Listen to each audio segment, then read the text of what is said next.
Good morning student. हम लोग जो होता है फोटो लाइव प्रोसेस का जो होता है जो न्यूट्रिशन टॉपिक चल रहा है, न्यूट्रिशन में हम लोग जो होता है आप इसमें नेक्स्ट टॉपिक जो होता है बात करेंगे किसकी, फोटोसिंथेसिस की जो होती है बात करेंगे। ठीक है, तो फोटोसिंथेसिस के लिए अगर हम लोग बोले फोटोसिंथेसिस क्या होता है, फोटोसिंथेसिस मतलब क्या होता है कि ये मेनली हमको ग्रीन प्लांट में जो होता है देखने को मिलेगा, जिसमें कोई भी ग्रीन प्लांट अपने फूड का फॉर्मेशन क्या करता है, इटसेल्फ करता है। किसके प्रेजेंट में, सनलाइट के प्रेजेंट में।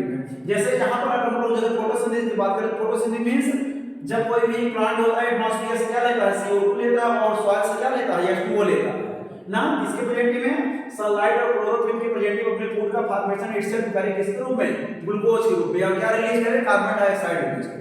इसे हम लोग क्या बोलेंगे, फोटोसिंथेसिस जो होता है बोलते हैं।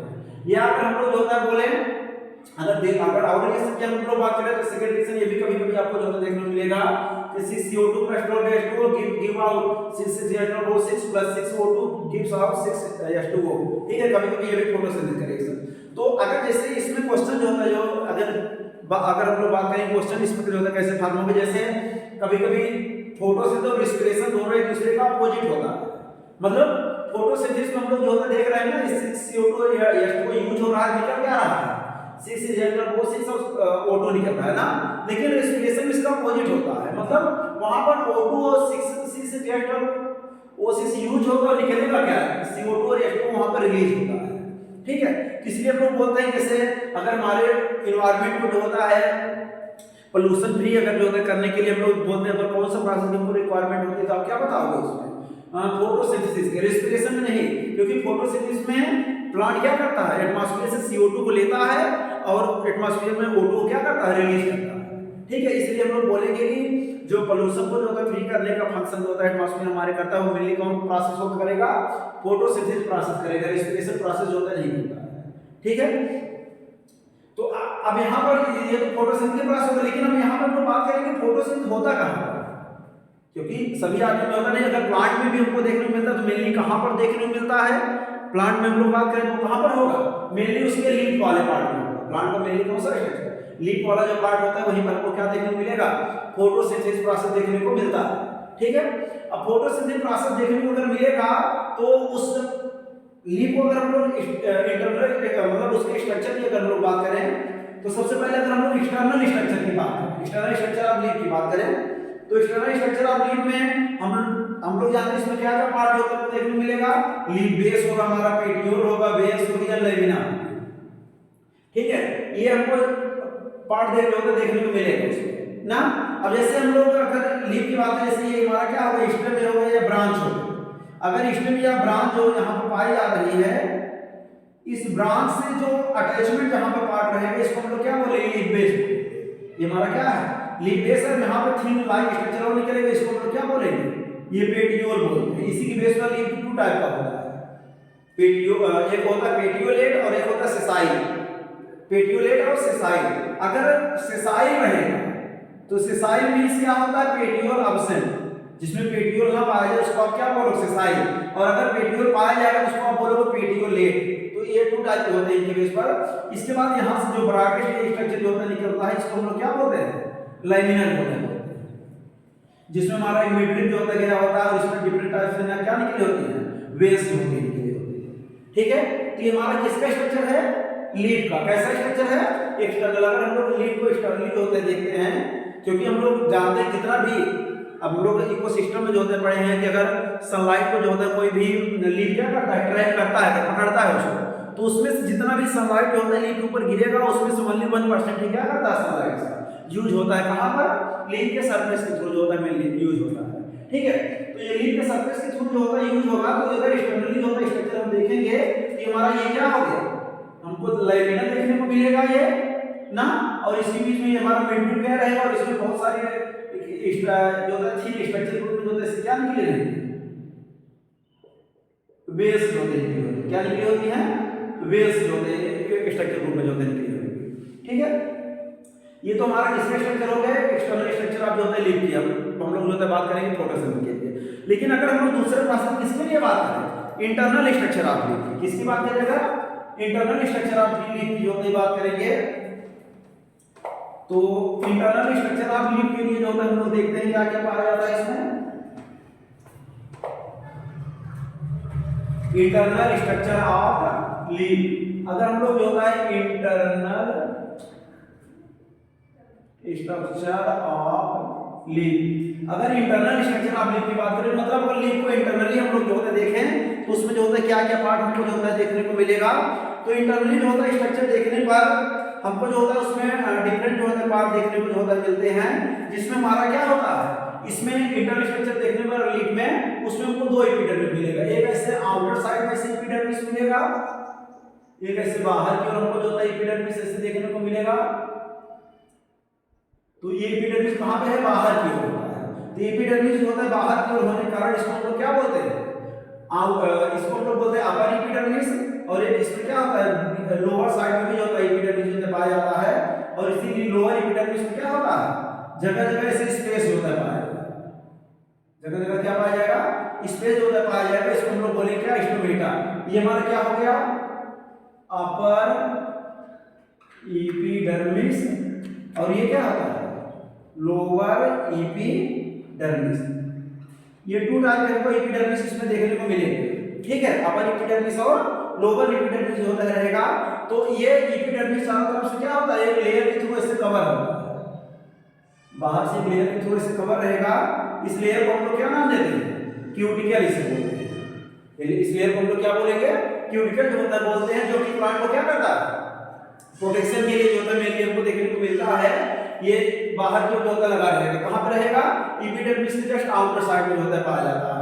और जो होता है हम लोग देखते हैं मेनली जो लीफ का जो होता है लोअर एपिडर्मिस वाला पार्ट होता है, उस लोअर एपिडर्मिस में हम लोग जो होता है देखते हैं क्या पाया जाता है, जगह जगह जो होता है स्पेस पाया जाएगा।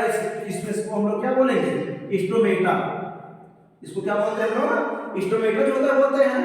और अगर स्टोमेटा की जो होता है हम लोग बात करेंगे, तो इस स्टोमेटा में हम लोग जो होता है देखते हैं, ये स्टोमेटा हमारा किसके थ्रू कवर होता है, गार्ड सेल के थ्रू। जो हमारा स्टोमेटा जो होता होगा वो मेनली किसके थ्रू कवर होता है, गार्ड सेल के थ्रू जो होता है क्या होगा, कवर रहेगा। तो इंटरनल स्ट्रक्चर पे हम लोग जो होता देख रहे हैं, इसमें क्या हुआ है कि दो एपिडर्मिस को देखने मिल रहा, अपर एपिडर्मिस और लोअर एपिडर्मिस। तो ये अपर और लोअर एपिडर्मिस किसके थ्रू कवर है, इसमें क्यूटिकल भी दो होंगी, ये ऊपर की तरफ क्यूटिकल जो होगी इसको हम लोग अपर क्यूटिकल बोलेंगे, और नीचे की तरफ भी क्यूटिकल होगी, इसको हम लोग लोअर क्यूटिकल बोलेंगे, ठीक है। इसको हम लोग जो होता है अपर क्यूटिकल बोलेंगे, और इसको क्या बोला जाएगा, लोअर क्यूटिकल जो होता है बोला जाएगा। ये टू क्यूटिकल जो होता है इसमें पाया जाएगा, ठीक है। और इन दोनों एपिडर्मिस के बीच, जैसे ये दोनों एपिडर्मिस के बीच में जो स्पेस रहेगा उसमें जो सेल रहेंगे उनको हम लोग क्या बोलेंगे, मेसोफिल सेल। क्या बोलते हैं, मेसोफिल सेल। मेसोफिल सेल में जो होता है मेनली जो डाइकॉट के जो लीफ होते हैं, कैसे लीफ, डाइकॉट में जो डाइकॉट वाले लीफ होते हैं उसमें हम लोग देखते हैं जो मेसोफिल सेल होता है वो टू सेल के रूप में होता है। मतलब जो अपर सेल होता है वो इलांगेटेड होता है। इलांगेटेड सेल को हम लोग क्या बोलते हैं, जो इलांगेटेड सेल होता है इसको हम लोग बोलते हैं क्या, पॉलीसेड पैरेंकाइमा। क्या बोलेंगे, पॉलीसेड पैरेंकाइमा जो होता है इसे बोला जाता है। और जो लोअर साइड में जो स्फेरिकल स्ट्रक्चर होगी इसे हम लोग क्या बोलेंगे, स्पंजी पैरेंकाइमा। एक होता है पॉलीसेड पैरेंकाइमा और एक क्या होता है, स्पंजी पैरेंकाइमा होता है। पॉलीसेड पैरेंकाइमा मींस जो इलांगेटेड सेल होते हैं और इनके बीच में इंटरसेलुलर स्पेस या तो नहीं होगा या तो होगा तो बहुत ही कम इंटरसेलुलर स्पेस होगा। किसके बीच में, पॉलीसेड वाले पैरेंकाइमा के बीच में। लेकिन जो स्पंजी पैरेंकाइमा होता है इसमें लार्जर इंटरसेलुलर स्पेस होता है और इनका स्ट्रक्चर कैसा होता है, स्फेरिकल होता है, गोलाकार स्ट्रक्चर के रूप में जो हमको देखने को मिलेगा। और दोनों में ही क्या भरा रहेगा, क्लोरोप्लास्ट। ये जैसे जो क्लोरोप्लास्ट होता है हमको देख रहे हैं, ये डॉट डॉट का जो स्ट्रक्चर इसमें दिख रहा है पूरा, ये सभी क्या भरा हुआ है इसमें, क्लोरोप्लास्ट जो होता है इसमें। जितने भी हम लोग जो चाहे पॉलीसेड पैरेंकाइमा की बात करें चाहे स्पंजी पैरेंकाइमा की बात करें, सब में क्या भरा रहेगा, क्लोरोप्लास्ट जो होता है ये भरा रहेगा, ठीक है। लेकिन ये ध्यान देना आपको अपर एपिडर्मिस और लोअर एपिडर्मिस में नहीं पाया जाएगा। क्या नहीं पाया जाएगा, क्लोरोप्लास्ट नहीं पाया जाएगा। केवल इनके बीच में जो सेल होती है मेसोफिल उसमें केवल क्लोरोप्लास्ट होता है और ये अपर और लोअर एपिडर्मिस में कोई भी क्लोरोप्लास्ट नहीं पाया। लेकिन ये जो स्टोमेटा जो है किसके थ्रू कवर है, हमने बताया भी ना, स्टोमेटा किसके थ्रू कवर होता है, गार्ड सेल। इस गार्ड सेल को अगर हम लोग जो है देखेंगे, अभी इंटरनल स्ट्रक्चर इसको बना रहे हैं स्टोमेटा का, अगर इसको हम लोग जो है देखेंगे क्या होगा, इसमें पाया जाएगा, क्या पाया जाएगा, क्लोरोप्लास्ट इसमें पाया जाएगा। इसकी अगर हम लोग जो है बात करें तो इसमें क्लोरोप्लास्ट जो है पाया जाएगा, लेकिन इसके अपर एपिडर्मिस और लोअर एपिडर्मिस में कोई भी किसी भी टाइप का जो होता है क्लोरोप्लास्ट नहीं पाया जाता है, ठीक है। और ये सेल के बीच में क्या हमको देखने को मिल रहा है, इंटरसेलुलर स्पेस, क्या देखने को मिलेगा? इंटरसेलुलर स्पेस होता देखने को मिल रहा है। और क्या है इसमें? इंटरसेलुलर, और इसमें हम लोग जो देख रही है, क्योंकि लीफ है तो इसमें क्या होगी? वेस्कुलर बंडल पाई जाएंगी। इसका वेस्कुलर बंडल जिसके थ्रू कवर होगा इसको हम लोग क्या बोलेंगे? Bundle sheath. क्या बोलते हैं?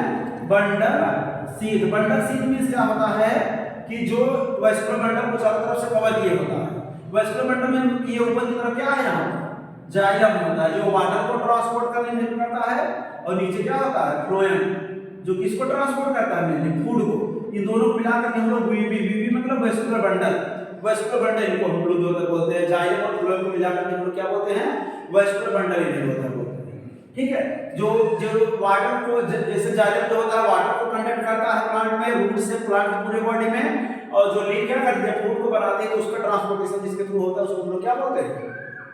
फ्लोएम बोलते हैं। ठीक है, तो अब यहाँ पर हमने बताया कि जो अपर एपिडर्मिस और लोअर एपिडर्मिस है, इस अपर एपिडर्मिस और लोअर एपिडर्मिस के बीच में जो सेल होगी उसको हम लोग क्या बोले? Mesophyll cell. लेकिन ये मेसोफिल सेल टू सेल में डिफरेंशिएट है। किसमें किसमें? एक पॉलीसेल में है, दूसरा किसमें है? स्पॉन्जी में है। एक पॉलीसेल है, दूसरा क्या है? स्पॉन्जी। और पॉलीसेल और स्पॉन्जी को ही मिलाकर के हम लोग क्या बोलते हैं? Mesophyll cell. अगर आपसे बोला जाए मेसोफिल सेल क्या है, तो मेसोफिल सेल मतलब जो दोनों एपिडर्मिस के बीच में जो सेल पाए जाएंगे उसको हम लोग क्या बोलेंगे? मेसोफिल सेल बोलेंगे। जो पॉलीसेल पैरेन्काइमा और स्पॉन्जी पैरेन्काइमा में क्या होती है? डिफरेंशिएट रहती है। ठीक है, तो ये हमारा किसका स्ट्रक्चर हो गया? इंटरनल स्ट्रक्चर ऑफ क्या हो गया? लीफ हो गया। इंटरनल स्ट्रक्चर ऑफ लीफ में हमको ये दिखा, ये जो चीजें देखने को मिलेंगी। लेकिन यहाँ पर हम लोग इसमें जो आपको पेपर में, अगर आपके बोर्ड पेपर की जो हम लोग बात करते हैं, तो यहाँ पर ये जो स्टोमेटा आप देख रहे हैं ना लोअर एपिडर्मिस में, जो लोअर एपिडर्मिस में पाया जाने वाला स्टोमेटा है ना, ये स्टोमेटा अलग से पूछता है। ये क्वेश्चन आपका रहता है कि define the process of the opening and closing of the stomata. तो ये स्ट्रक्चर को आप अच्छे से जो है देख लीजिएगा। ये किसका स्ट्रक्चर हो गया? लीफ का जो होता है आपको देखने को मिलेगा स्ट्रक्चर। लेकिन अगर हम लोग इसके स्टोमेटा की जो होते बात करें ना, अगर स्टोमेटा की बात करेंगे तो मेनली देखिए, ये कोई जरूरी नहीं कि हमने लोअर एपिडर्मिस में अगर स्टोमेटा दिखाया तो आप मान लो लोअर में ही पाया जाता है, ऐसी कोई बात नहीं होती है। लेकिन मेनली जो प्लांट होते हैं, मेनली प्लांट में जो स्टोमेटा होता है वो मेनली कहाँ पे होता है? उसके लोअर वाले पार्ट में ही हमको देखने को मिलेगा, अपर में नहीं देखने को मिलता है। इसलिए हम यहाँ पे लोअर सरफेस में ज्यादातर क्या किए हैं? रिप्रेजेंट यहाँ पे किया है। लेकिन इसके अलावा आप अपर वाले एपिडर्मिस में भी जो होता है कभी कभी आपको देखने को मिल सकता है कि एपिडर्मिस अपर वाले एपिडर्मिस में भी क्या होता है? पाया जा सकता है। ठीक है, तो ये तो बात हो गई किसके लिए? Structure of internally. अगर हम लोग लीफ को जो है क्या करेंगे? इंटरनली जो है अगर हम लोग जो है देखते हैं कि लीफ के इंटरनल स्ट्रक्चर जो है क्या क्या चीजें जो है पाई जाएंगी, तो ये हमको जो है देखने को मिलेगा। ठीक है, बाकी और भी अगर इसमें कोई अगर आपको प्रॉब्लम होती है, कोई भी अगर आपको न्यू क्वेश्चन, अगर आपको इससे रिलेटेड कोई क्वेश्चन पूछना है, कमेंट बॉक्स में जो है आप लिख दीजिएगा, उसका आंसर जो है हम दे देंगे। कोई भी क्वेश्चन अगर आपको लगता है कि हाँ इसमें मुझको नहीं समझ में आया या इसमें ये चीजें जो होनी चाहिए, तो आप जो होता है वो पूछेगा जरूर। कोई भी क्वेश्चन होगा आप जो होता है उसको हमको यहाँ पे कमेंट बॉक्स में जो होता है लिखेंगे, तो उसको जो होता है हम पूरी तरह से उसको डिफाइन करने का प्रयास करेंगे। ठीक है, तो ये तो बात होगी इंटरनल स्ट्रक्चर ऑफ लीफ की। लेकिन ये जो लीफ है इसके नीचे जो क्या है? स्टोमेटा। इस स्टोमेटा को हम अलग से देखने के लिए स्ट्रक्चर अगर अलग से इसको हम लोग जो होता है डिफाइन करें स्टोमेटा को इसके, तो कैसा होगा चलिए देखते हैं हम लोग। ठीक है, तो अगर स्टोमेटा की हम लोग बात करेंगे तो स्टोमेटा में जो होता है ये एक अंदर की ओर जो होता है ऐसे लेयर रहेगा ऐसे, और ये क्या होता है इससे बाहर की ओर लेयर रहेगा ऐसे। ठीक है, जो स्टोमेटा ये किसका स्ट्रक्चर है? ये क्या है? Guard cell. ये क्या है? Guard cell. तो गार्ड सेल में हम लोग देख रहे हैं ये अंदर की ओर एक लेयर है ऐसे। ये जो अंदर की ओर लेयर होता है, ये अंदर का लेयर कैसा होता है? इसमें थिक होता है। और जो आउटर लेयर होती है कैसी होती है? थिन होती है। जो ऐसे अंदर लेयर होती है, याद रखिए इसको, गार्ड सेल में जो अंदर की लेयर होती है वो कैसी होती है? थिक होती है, और आउटर वॉल क्या होती है? थिन होती है। तो यहाँ पे आप लिख दीजिए आउटर वॉल क्या होती है? थिन, और यहाँ पर जो इनर वाली वॉल है, अंदर वाली जो वॉल है, इनर वॉल क्या होती है? थिक होती है। ठीक है, ये तो हो गया गार्ड सेल के लिए। लेकिन ये गार्ड सेल इटसेल्फ चारों तरफ से एक सेल के थ्रू ऐसे कवर है। किसके थ्रू कवर रहेगा? एक सेल के थ्रू ऐसे बाहर से जो होता है कवर रहेगा ऐसे। ठीक है, ये जो बाहर की तरफ जो आप सेल यहाँ पे देख रहे हो ना, ये जो इसके बाहर की ओर है, इसको तो क्या बोलते हैं? Subsidiary cell. कौन सा सेल है ये? सब्सिडियरी सेल जो होता है इसे बोला जाता है। ठीक है, अब इसके बीच में यहाँ पर क्या होगा? क्योंकि गार्ड सेल है तो इसके बीच में क्या होगा? न्यूक्लियस। यहाँ पर क्या है? ये न्यूक्लियस रहेगा और इसमें बहुत सारे स्मॉल स्ट्रक्चर में ऐसे छोटे छोटे क्या देखने को मिलेंगे हमको? क्लोरोप्लास्ट। अभी हमने पिछले टॉपिक में ही आपको बताया था कि गार्ड सेल में क्या पाया जाता है? क्लोरोप्लास्ट पाया जाता है। ये ध्यान देना है। गार्ड सेल में क्या होगा? क्लोरोप्लास्ट होगा और इसमें से पूरा लिक्विडाइज्ड सब्सटेंस जो होता है भरा रहेगा और ये लिक्विडाइज्ड सब्सटेंस हमारा पूरा क्या होगा? साइटोप्लाज्म। तो इसको लोग बोलते हैं ये क्या है? हमारा न्यूक्लियस है ये, और ये लिक्विडाइज्ड सब्सटेंस क्या है? इसका साइटोप्लाज्म है। ठीक है, न्यूक्लियस हो गया, ये साइटोप्लाज्म हो गया। सॉरी, ये क्या है हमारा? क्लोरोप्लास्ट। हमने बताया ना आपको गार्ड सेल में क्लोरोप्लास्ट पाया जाता है, तो ये इसी प्लेस पर जो है इसमें मेनली क्लोरोप्लास्ट पाया जाता है। तो ये स्टोमेटा का ये क्या हो गया? स्टोमेटा का स्ट्रक्चर हो गया। कैसे स्टोमेटा का? Open stomata. कैसा स्ट्रक्चर है इसका? कैसा स्ट्रक्चर है? ओपन स्टोमेटा है। मतलब ये स्टोमेटा इसका कैसा रहेगा?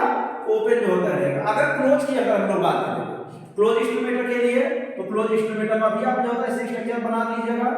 क्लोज के लिए आप जो होता है, जब ऐसे आप स्ट्रक्चर जो होता है गार्ड सेल का इसका बनाओगे क्लोरोप्लास्ट इसका, तो इसमें जो है इनका जो इनर वॉल रहेगा पूरा, उस इनर वॉल को एक दूसरे क्या करोगे? कांटेक्ट बना दोगे। जब एक दूसरे कांटेक्ट बना तो इसको आप डार्क कर दीजिए। डार्क होने का मतलब क्या है? डार्क होने मतलब इसका स्टोमेटा पूरी तरह से क्या हो चुका है? क्लोज हो चुका है। बाकी सब कुछ वही स्ट्रक्चर जो है आप बना दीजिए। ये बाहर से आपका क्या होगा? सब्सिडियरी से जो है बाहर से रहेगा ऐसे। ये आपका ये जो सब्सिडियरी से यहाँ बना है वही मतलब ये है। न्यूक्लियस आपका बीच बीच जो होता है यहाँ पाया जाएगा और इसके अंदर भी जो पूरा लिक्विडाइज्ड सब्सटेंस जो है वो पूरा क्या भरा रहेगा? साइटोप्लाज्म है। तो इसमें भी जो है साइटोप्लाज्म हो गया और ये भी क्या हो गया? इसका क्लोरोप्लास्ट स्ट्रक्चर हो गया। ठीक है, और इसमें भी जो होते हैं आउटर वॉल जो होती है थिन रहेगी और इनर वॉल इसमें भी क्या रहेगी? ठीक रहेगी, लेकिन पूरी तरह से एकदम सख्त होने का हमको थिक वॉल पूरी तरह से क्लियरली नहीं दिखाई देगी, लेकिन इनर वॉल क्या होती है? थिक होती है। तो किसका स्ट्रक्चर हो गया? Closed stomata. ये कैसा स्टोमेटा है? क्लोज स्टोमेटा है। ये ओपन स्टोमेटा था, ये कैसा स्टोमेटा है? क्लोज स्टोमेटा है। तो ओपन और क्लोज स्टोमेटा के लिए अगर हम लोग जो बात करें तो ये हमने बताया कि ये जो स्टोमेटा होता है मेनली कहां पर प्रेजेंट होगा? They are mainly present in the lower surface of the leaf. ये लीफ मेनली कहां पर पाए जाएंगे? लोअर सरफेस पर जो होती पाई जाएंगी। And they help mainly in gaseous exchange from the atmosphere. जो प्लांट और एटमॉस्फेयर के बीच में जो गैसियस एक्सचेंज होती है वो भी मेनली किसके थ्रू होती है? स्टोमेटा के थ्रू होती है। ठीक है, अगर internal structure with define the internal structure of the stomata, अगर हम लोग स्टोमेटा के इंटरनल स्ट्रक्चर की जो है डिफाइन करें तो इसमें हम लोग देखेंगे they are mainly cover by the guard cell. Stomata mainly किसके थ्रू कवर रहेगा? गार्ड सेल के थ्रू कवर रहेगा। The outer layer of the guard cell are thin, पतला रहेगा, and inner layer of the guard cell are thick. ठीक है, and in the center of the guard cell are present to the nucleus and many number of the chloroplast are also present in the guard cell. guard cell में many number में क्या पाया जाएगा? Chloroplast और पाया जाएगा। और these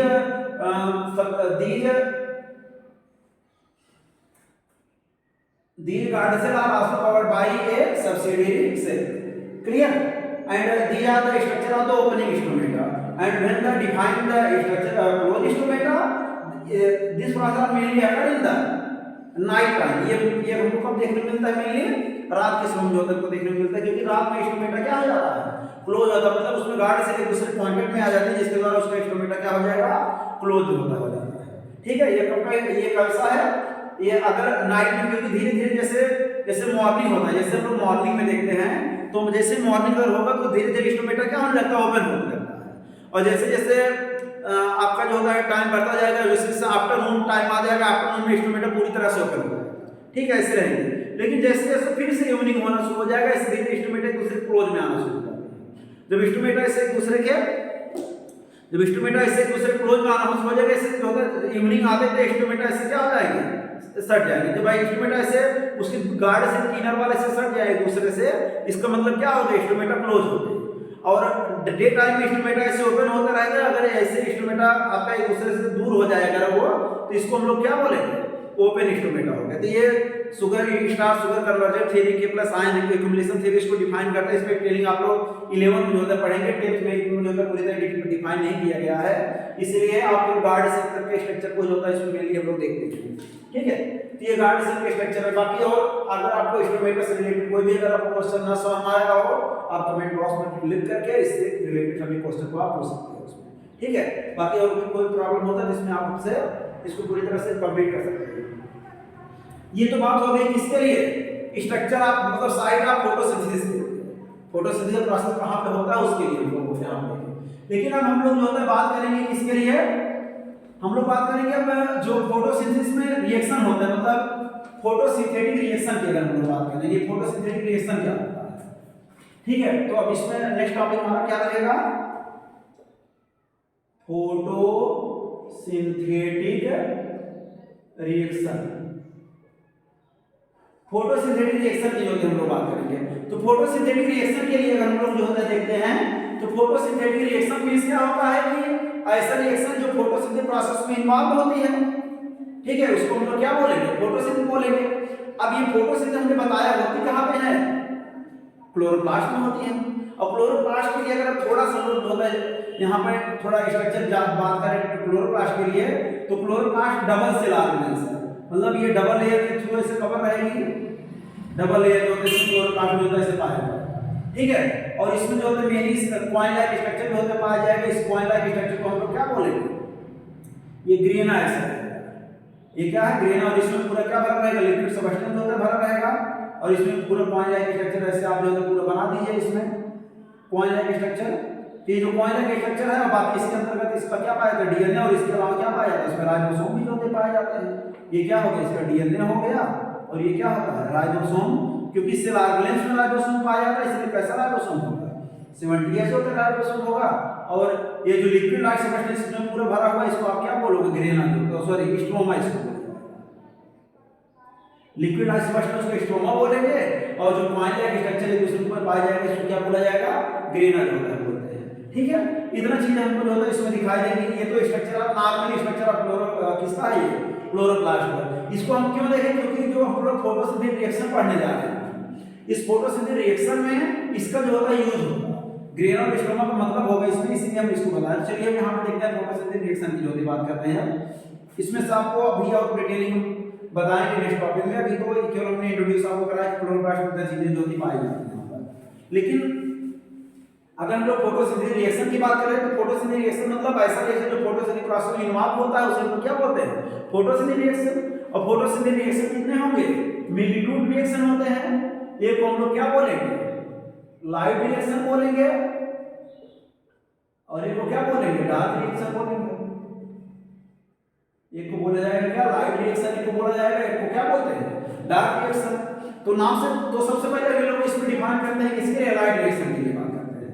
तो लाइट रिएक्शन के लिए अगर हम लोग जो है बात करें, तो लाइट रिएक्शन के नाम से ही पता चल रहा है कि ऐसा रिएक्शन जो लाइट के प्रेजेंस में कंप्लीट हो। Those reaction which are completed in the presence of sunlight, ऐसा रिएक्शन जो किसके प्रेजेंस में कंप्लीट होता हो, सनलाइट के प्रेजेंस में कंप्लीट होता है, उसको हम लोग क्या बोलते हैं, लाइट रिएक्शन बोलते हैं। और लाइट रिएक्शन जब होगा तो इसमें कोई प्लांट क्या फॉर्म करेगा, एटीपी फॉर्म करता है, एडेनोसिन ट्राइफॉस्फेट, और NADP into 2S फॉर्म करता है। ठीक है, निकोटीनामाइड, एडेनोसिन डाइन्यूक्लियोटाइड फॉस्फेट और 2 हाइड्रोजन। तो ये कौन से रिएक्शन में फॉर्म होता है, लाइट रिएक्शन में। क्योंकि लाइट रिएक्शन में होता क्या है, जैसे हम लोग क्या करते हैं, जो वाटर के मॉलिक्यूल देते हैं, जब वाटर के मॉलिक्यूल हम लोग देंगे, जैसे H2O के मॉलिक्यूल हमने दिया, तो H2O के मॉलिक्यूल क्या होता है, डिग्रेडेशन इसका होता है।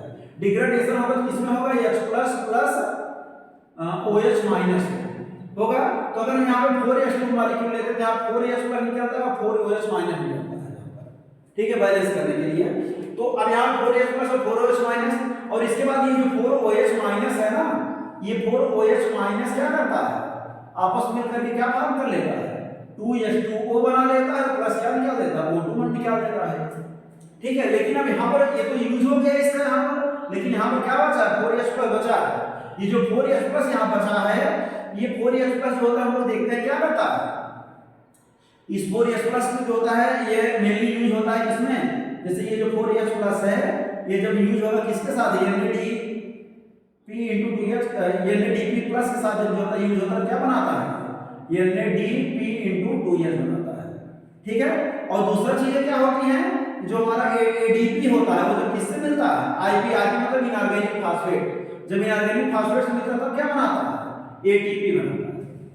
ठीक है, तो ये NADP×2H और ATP ये जो बनता है ये किसमें बनता है, हमारा लाइट रिएक्शन में बनता है। लाइट रिएक्शन के लिए हम लोग जो है देखते हैं ये इन्हीं को फॉर्म करना होता है।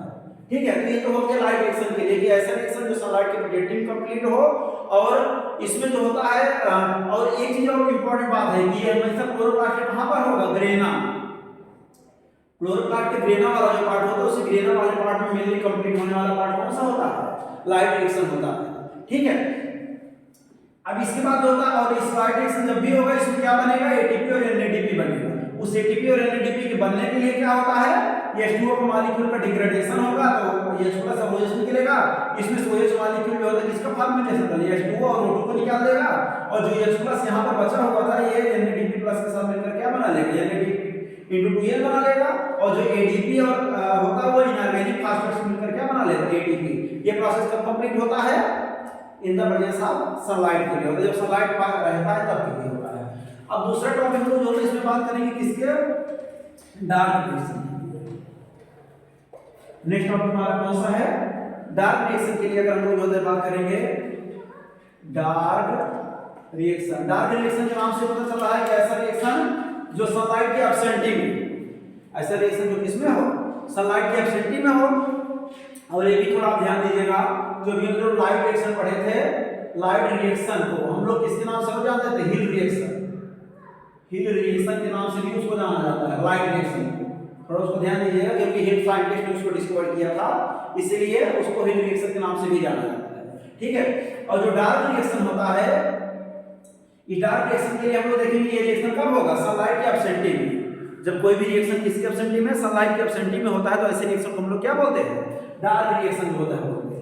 ठीक है, और ये डार्क रिएक्शन के लिए जब भी होगा तो इसमें हम लोग देखेंगे सनलाइट के एब्सेंटी में होगा, और क्लोरोप्लास्ट कहां पर होगा, स्ट्रोमा। क्लोरोप्लास्ट की स्ट्रोमा में होने वाला रिएक्शन होता है, डार्क रिएक्शन कहां पर होता है, क्लोरोप्लास्ट के स्ट्रोमा वाले पार्ट में हमको देखने को मिलता है। ठीक है, और इस स्ट्रोमा वाले पार्ट में जब हमको देखने मिलेगा तो इसमें क्या होगा, जो दिन में बना हुआ क्या था, ATP और NADP था, उसी का यूज प्लांट कब करता है, नाइट में करता है। जब उसी के लिए प्लांट क्या करता है, उसको नाइट में करता है, तो नाइट में करने के लिए प्लांट में एक साइकिल चलता है, उस साइकिल को हम लोग क्या बोलते हैं, C3 साइकिल। क्या बोलते हैं, C3 साइकिल। तो अगर आपसे बोला जाए C3 साइकिल क्या है, तो आप बताओगे कि ये मेनली डार्क रिएक्शन में होता है।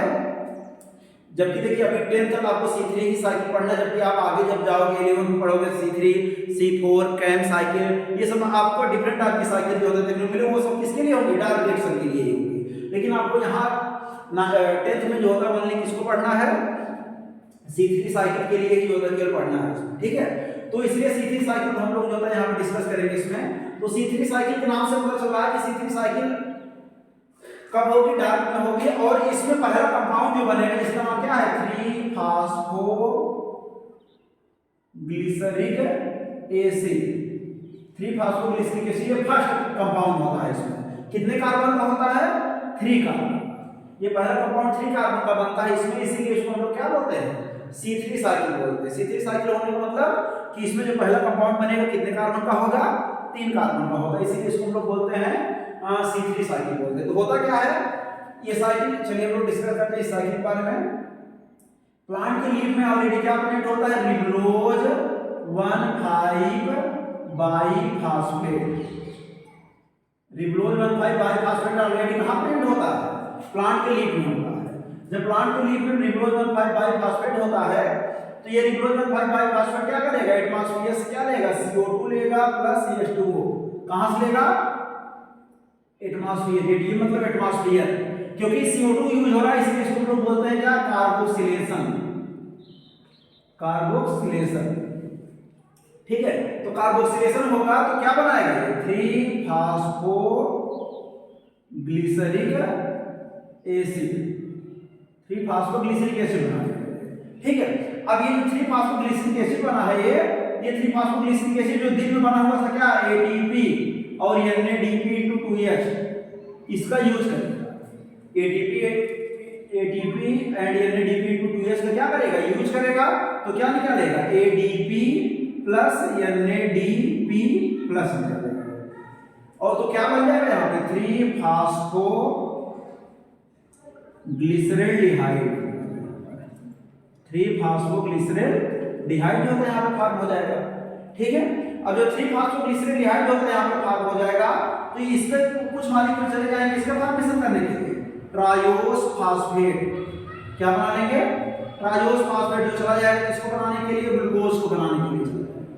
और कुछ के मॉलिक्यूल का क्या होगा, रीजनरेशन, कुछ के मॉलिक्यूल का क्या होगा, इसमें रीजनरेशन होगा, और जब रीजनरेशन होगा तो फिर से हमारा क्या बन जाएगा, रिबोलोज 5-बाइफॉस्फेट बन जाएगा। ये जो रीजनरेशन का प्रोसेस होता है किसके प्रेजेंटिंग होगा, ATP यूज होगा, निकलेगा क्या, ADP होता है, यहाँ से यूज होता है।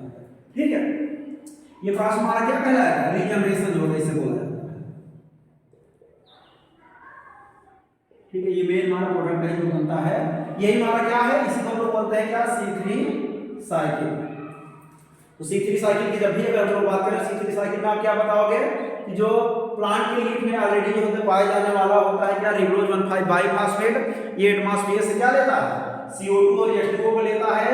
तो जब CO2 और H2O को लेगा इस प्रोसेस को हम लोग बोलते हैं क्या, कार्बोक्सिलेशन। मतलब हम लोग बता सकते हैं कि जो C3 साइकिल हमारा है, C3 साइकिल जो है ये कितने स्टेप में कंप्लीट हुआ है, 3 स्टेप। कौन कौन से, पहला है क्या, कार्बोक्सिलेशन, कार्बोक्सिलेशन में कंप्लीट हुआ है। दूसरा किस में हुआ है, दूसरा क्या है, रिडक्शन हुआ है, और तीसरा क्या हुआ है, रीजनरेशन। ये 3 स्टेप में जाकर के पूरी तरह से क्या हुआ, कंप्लीट होता है कार्बोक्स, ये पहला कार्बोक्सिलेशन, दूसरा रिडक्शन, तीसरा क्या होता है, रीजनरेशन प्रोसेस। ठीक है, तो अब जैसे यहाँ पर कार्बोक्सिलेशन, यहाँ पर CO2 हुआ है, और क्योंकि यहाँ पे H2 हाइड्रोजन मॉलिक्यूल का यूज हो रहा है, इसलिए इसको आप क्या बोलोगे, दूसरा रिएक्शन यहाँ पे हो रहा है, कौन सा, रिडक्शन, यहाँ पर रिडक्शन हो रहा है। ठीक है, इसके बाद रिडक्शन के बाद 3-फॉस्फोग्लिसरैल्डिहाइड जो बन जाएगा, और 3-फॉस्फोग्लिसरैल्डिहाइड कुछ मॉलिक्यूल चले जाएंगे ग्लूकोज बनाने के लिए, और कुछ मॉलिक्यूल का रीजनरेशन होगा, और जब रीजनरेशन होगा फिर हमारा क्या बन जाएगा, रिबोलोज 1,5-बाइफॉस्फेट जो बन जाएगा। ठीक है, रिबोलोज 1,5-बाइफॉस्फेट बन जाएगा, इसको हम लोग क्या बोलेंगे, C3 साइकिल होता है। ठीक है, तो ये तो हो गया हमारा किसके लिए, फोटोसिंथेटिक रिएक्शन के लिए, कि फोटोसिंथेटिक रिएक्शन मेनली कितने स्टेप में कंप्लीट होता है, 2 स्टेप में। एक होता है हमारा लाइट रिएक्शन, दूसरा होता है डार्क रिएक्शन। लाइट रिएक्शन कहाँ पे होता है, क्लोरोप्लास्ट के ग्रेना में होता है, और प्रेजेंस ऑफ सनलाइट में होता है। इसमें कोई प्लांट क्या करता है, किसका फॉर्मेशन करता है, ATP और NADP को जो होता है फॉर्म करता है। ठीक है, और जो दूसरा हमारा होता है डार्क रिएक्शन, डार्क रिएक्शन क्या होता है, इसमें जो दिन में बना हुआ ATP होता है और NADP होता है, उसी का यूज प्लांट कब करता है, नाइट में करता है, जिसके लिए उसमें एक साइकिल चलता है, उस साइकिल को हम लोग क्या बोलते हैं, C3 साइकिल। और इस C3 साइकिल इसने डिस्कवर किया था केल्विन साइकिल, केल्विन ने, इसलिए कभी कभी आपको केल्विन साइकिल के नाम से भी ये क्वेश्चन पूछ सकता है। ये ध्यान देना, C3 साइकिल या केल्विन साइकिल के नाम से पूछते हैं। और ये हमेशा कहाँ पे होगा, क्लोरोप्लास्ट के स्ट्रोमा में हमेशा हमको देखने को मिलेगा। ठीक है, और जब स्ट्रोमा में होगा तो उसके लिए प्लांट में एक साइकिल चलेगा, उस साइकिल को हम लोग क्या बोलेंगे, C3 साइकिल। और C3 साइकिल होता है क्या है, आपको C3 साइकिल यहाँ पे डिफाइन किया गया है कि प्लांट के लीफ में ऑलरेडी प्रेजेंट हुआ रिबोलोज 1,5-बाइफॉस्फेट एटमॉस्फेयर से CO2 और H2O का यूज करता है, जिसको प्रोसेस को कार्बोक्सिलेशन बोलते हैं।